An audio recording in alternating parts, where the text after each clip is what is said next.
Bonjour à tous et à toutes, j'espère que vous allez bien.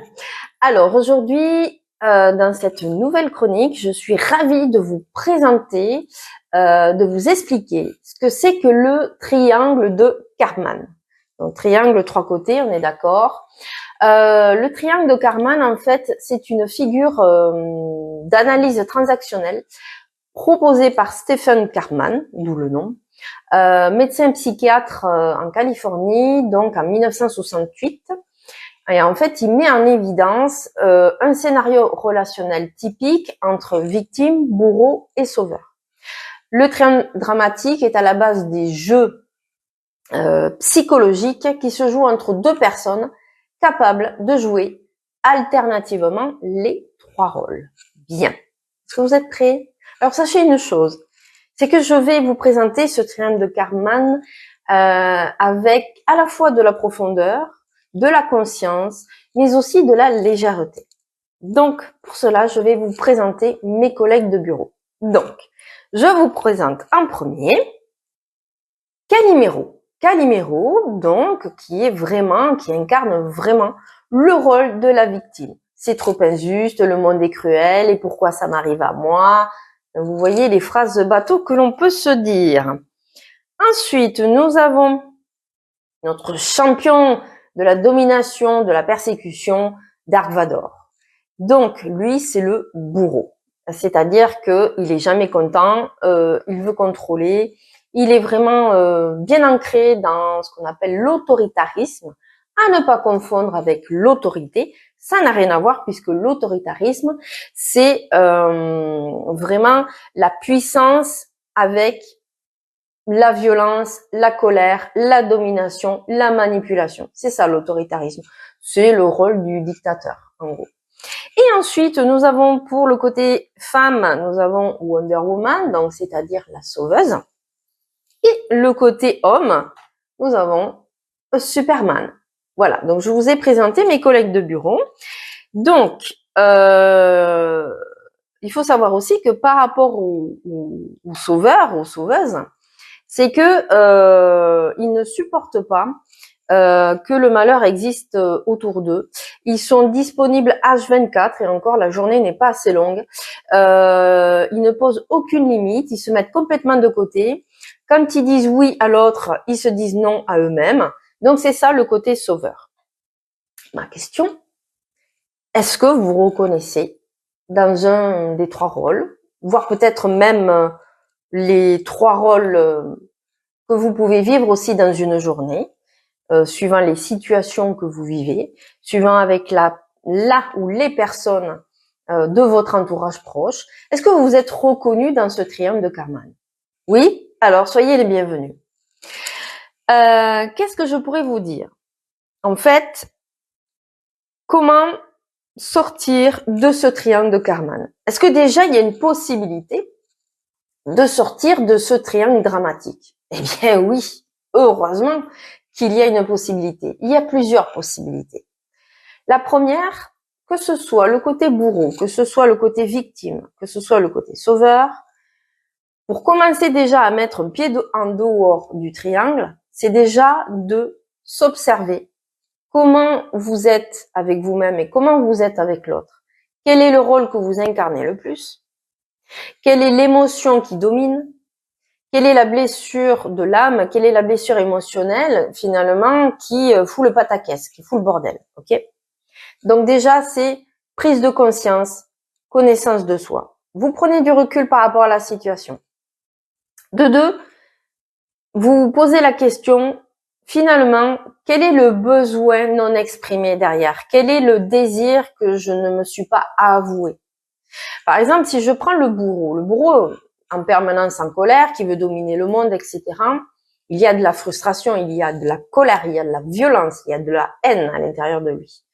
Tout ça, toutes ces émotions, c'est qu'il y a des désirs non exprimés, il y a des besoins non exprimés. Il y a aussi une communication qui n'est pas claire, parce que le bourreau, lui, cherche pas à comprendre. Dark Vador, avec son sabre laser rouge, il coupe des têtes et on n'en parle plus. Voilà. Non, le but, c'est aussi d'apporter une nouvelle communication, mais une communication non violente et une communication beaucoup plus claire. Pour apporter une communication plus claire avec l'autre, ça commence par soi. Donc ça passe par la prise de conscience, ça passe par se poser des questions au niveau des besoins non exprimés, et donc du coup ça change la dynamique de la communication. Et ensuite ça passe aussi par ce besoin de à la fois de s'aimer et à la fois d'aimer l'autre. Parce que qu'est-ce qui se passe dans ce jeu dramatique, psychologique, toxique, hein, tous les mots qui se finissent par ic, lol, qu'est-ce qui se passe? C'est qu'en fait, le point commun dans ce triangle, c'est un manque d'amour de soi. C'est un manque d'amour de soi, un problème de communication. Donc du coup, on va incarner forcément un rôle qui est toxique. Donc ça, c'est la dynamique du triangle de Karman. Et pour en sortir, donc ça passe par les prises de responsabilité. Alors la victime, si je vous prends la victime, elle, qu'est-ce qu'elle ne supporte pas? C'est de se remettre en question. C'est beaucoup plus facile de se plaindre, c'est beaucoup plus facile de fuir les situations, c'est beaucoup plus facile d'accuser les autres. Donc pour que la victime sorte du rôle de victime, c'est de prendre sa responsabilité. Si je prends Dark Vador, si je prends le bourreau, lui, sa dynamique, c'est pas de se plaindre. Parce que même si à la base, le bourreau, c'est, on va dire, une ancienne victime. Sauf qu'il a changé de camp. Donc ça va être de dominer, de manipuler, de contrôler l'autre. Ok?